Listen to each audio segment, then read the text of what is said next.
Man, it's been a lot going on. Within this last week or so, um, shit going back further than that, that people actually been really reacting to around the country. Um, Starting with Ahmaud Arbery this year. Breonna Taylor, some people are talking about what happened with Breonna Taylor, but she's not really getting the same energy as the men are. I think it's kind of sad. From Ahmaud Arbery to Breonna Taylor to George Floyd to even here in Tallahassee, what happened with the Tony McDade situation and there have been other shootings and violence that involved police or white supremacy, violence towards black people. And unless you've been living under a rock, protests have broke out in various cities around the nation to protest the George Floyd death of the cop, the puss-ass cop who kneeled his knee on George Floyd's neck for about 6 or 7 minutes, and basically cut off the blood supply, which eventually led to George Floyd dying. So we're going to get into that. We talk about just get into the crux of all these situations, kind of breaking things down, giving our thoughts, but also talking about things that the black community we could do for ourselves to make things safer for ourselves. We kind of routinely come back to this, and we're going to keep doing it because we believe when you organize, you can better help yourselves. So before we get to the organization, kind of dive into these situations. So like I said, we're coming off the heels of what happened with Ahmaud Arbery. So as far as we know, the two white boys who killed Ahmaud Arbery, they have been arrested and charged. Whether or not they're going to get the real justice, we don't know yet, but we know that has happened with Ahmaud Arbery situation, and people were mad, of course. Joe, give in case people don't know or whatever the case might be, just give them a real brief synopsis of what happened with Ahmaud Arbery. What city was he in? Because I forgot. I can't think what city he was in right now. Shit, as soon as you ask me that.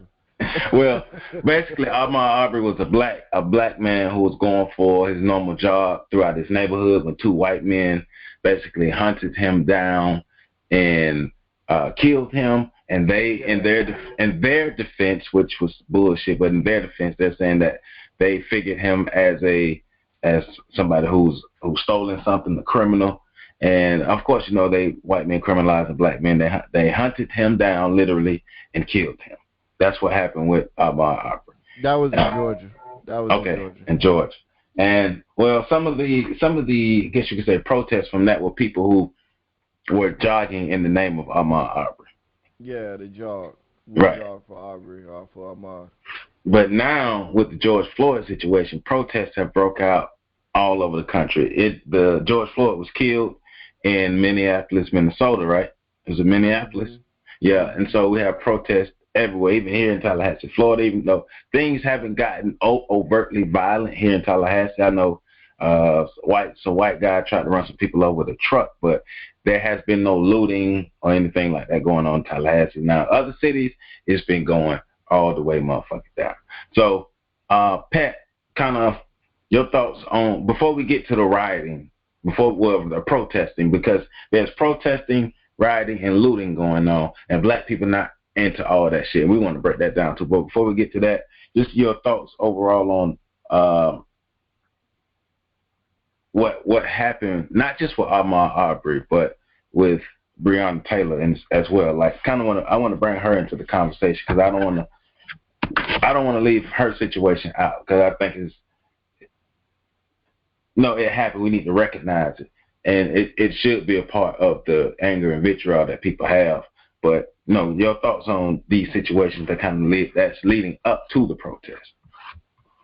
Well, so in the Breonna Taylor situation was in March of this year, and two plainclothes police officers basically stormed into her house and got into a shootout with her, and I think it was her boyfriend, and she ended up getting shot like 8 times. And So and they were looking for a drug house that was like 10 miles away or more than 10 miles away, and the suspect that they were looking for was already in custody, I believe.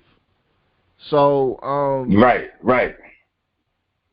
So and even in that so I have read some mixed reports about they had a search warrant for her resident and some other things going on there. But the fact of the matter is, that's they bull. went into her. I say that's bull, especially if you already had the man in custody.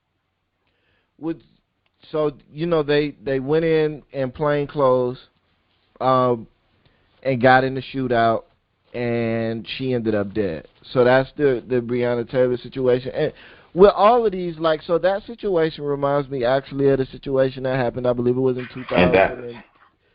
Yeah, there was a situation in Dallas where they went in somebody's home, and somebody pulled out their gun to protect their family and shot at the police, and the police shot back and killed them, and then it came out that they were in the wrong home.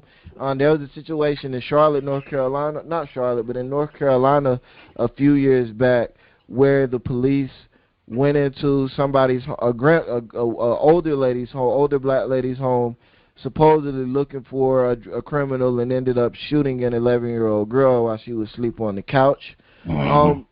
So we've had all of these stories of cops basically breaking into the wrong homes, and that's what they're doing, warrant or not. Especially if you're at the wrong address, you're breaking into somebody's house. So breaking into somebody's house, killing the people in there, and then especially trying to justify it after the fact, especially when those people were in self-defense mode, pulled out their weapons and started firing at the intruders who were breaking into their house. Which is their right. It's totally their right. So, that's that situation. And then with the situation that happened in Minnesota, you basically have an individual who was in custody, who was detained, and who was murdered after being detained. And I just keep all of these things, for me, you just keep going back to this just keeps happening over and over and over again. Like, none of these stories are unique. Not even this year are they unique. It's normalized behavior. Right. And so even if we want to talk about cops breaking into people's homes, the wellness check situation that happened in Texas, where they killed the lady playing video games with her nephew, I think it was. Yeah. It's kind of one of them things where it's like, it's happening, it's going to keep happening. Nothing, the protests, the riots, all of that stuff, I understand wanting to get the anger out and all of that stuff. Do I think it's going to work? No. But those are just my thoughts on it. Like, so you know me, I'm big on, like, okay, so we need to use certain aspects of what's going on to do certain things, and we need to use the larger body of numbers to really try to make sense of what's going on and push something forward in order to make a difference. And so that's kind of the mode I'm in here, is that how can we use the larger sense of what's happening to galvanize real community change? Because in all of these individual instances, people want justice for this one individual person, and assuming they get it, they go home happy thinking they caused some sort of change to be happening in a systemic problem. And so that's kind of where my focus has been the last few years, because like we said, and like we continue to say, every time it gets hot, this shit seems to happen. Yeah, we talked about this the other day. It's cyclical. I am tired of this mess with these white folks. I'm sick and tired of this shit. It's been happening too long before I was born. It don't need to be happening after I'm dead and gone. But the system of white supremacy has to be dismantled and or divorced. Ain't no and or, it needs to be dismantled and divorced from. Black people are dying at the hands of the police. Police are going getting off scot free from this mess. Us as black people are expected to just sit back and take it. So I'm not mad at the protest. I'm not mad at the protest at all because I understand why the protest happened. You can't keep fucking with people and then expect no kind of retaliation. It's because basically this is the bully getting mad that you knocked his ass back in the eye, and now he want to fight. So now he really want to fight now because he's like, how dare you stand up for yourselves, right? And I hear the people who are out there saying, hey, don't do this, don't do that. But how do you really quell 400 years of emotions? Like, how do you quell that? What's the best way to express these hurt emotions?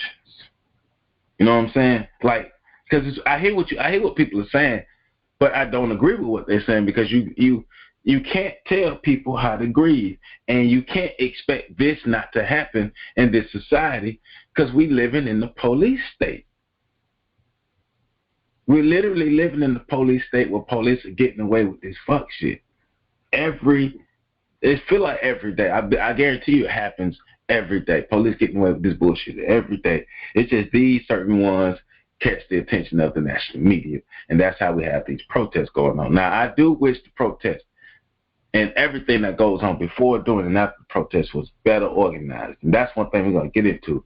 But just expressing myself about this, George Floyd should be alive. No matter the situation, that man should be alive. Breonna Taylor should be alive.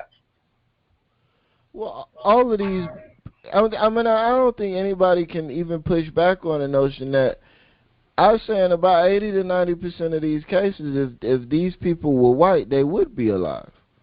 Yeah. And that's the truth of the scenario that we're faced with, and it is happening every day. Every day, I think there was a report released a couple months back, and I have to find it, but I think it said on average 2.5 black people are killed every day at the hands of police, and that's just killed. That's not even talking about all of the black people that are being abused, having their civil rights violated, being beaten, being embarrassed, being humiliated, having all of the other things that are happening that are causing them to be damaged goods sent back into the community with an immense amount of frustration and exasperation and everything else. But we're also but even to the people that are chastising those people that are out rioting and looting and we'll get into whether or not those are actually black people and all that other. Yeah, right, we'll get into that. Probably. But even to the black, if there actually are black people doing that, it's too late to reach. Like, you can't tell somebody to calm down after they're already pissed off. Right. Like, they're not gonna listen at that point unless you have developed a certain type of relationship with them to where they see you in a certain light, and they'll, some sort of trigger is flipped where they'll override their emotional urges in order to listen to you. And right now, everybody is emotional, everybody is upset, everybody is furious, and that's something that you got to deal with. If those types of inroads haven't been made, then you got to plan for the next time it happens, and there will be a next time. Well, and I don't want to do this for self-aggrandizement or anything, but I did a video a couple years back about the relationship between black people and the police. I want to attach that when we make this post. Attach that just for background context for a lot of people understanding what happened and why this relationship is sour. And just a little context. I mean, the idea of police being slave patrols and keeping the property or the Negroes or the less than in check hasn't changed. Like, literally look at the way black people are treated by the police and look at the way white people are treated. Now, you got some equal opportunity cops who are going to give it to everybody. but the white people not gonna get it the same way black people get it, right? So that's how you can be a white man yielding a knife or yielding a sword, swinging it at cops, and still be taken down alive and peacefully. You might get tased. A black person can have nothing and get their ass whooped or murdered by the cops, and it's justified because we know by now that a lot of the police officers, it's ingrained in their head to take out black people. We know black people are police totally different in America, and it's like the police are a part of the extermination process of black people. That's how we look at it. And so you can't, anybody who it's like, man, I can't believe y'all look at the police like that. Why wouldn't we have a fuck the police mentality? Even and we're two people, Pat and I are two people who got friends, homeboys, family members, all types of people who are part of the police, but we still got a fuck the police mentality. Just look at the way the police treat us. And look, a lot of y'all police officers, black police officers, other police officers, who are coming out with your Facebook posts now, it feels disingenuous. I'm going to be real with y'all. It feels very disingenuous because first question is, well, what the hell kept y'all silent in the past? And are your actions going to are you just going to post out on social media saying, hey, I'm against this, or are you going to actually start taking real action against the bad police officers, especially the ones that you work around, to get them removed? Because that's real stuff that people are doing. Like, your Facebook post don't do nothing but make me feel good. Hey, I can go beat my meat off and feel good. I don't need that. We need real change. So how are you going to be about real change if you're going to be in that law enforcement system? This is not a feel-good story. This is change. How is change going to happen? Well, I don't think I think one of the things that people got to deal with is implicit bias and the nature of racism and how it affects your perception of events. And there is a saying amongst all people that have been in combat situations or been trained for combat situations, that kind of criticizes people that want an armchair quarterback or armchair review or armchair criticize split-second decisions. And the fact of the matter with that is, when you're in those split-second decisions, the implicit biases that you have about a person or a group of people manifest and dictate your perception of reality and the activity that you use that correspond to that.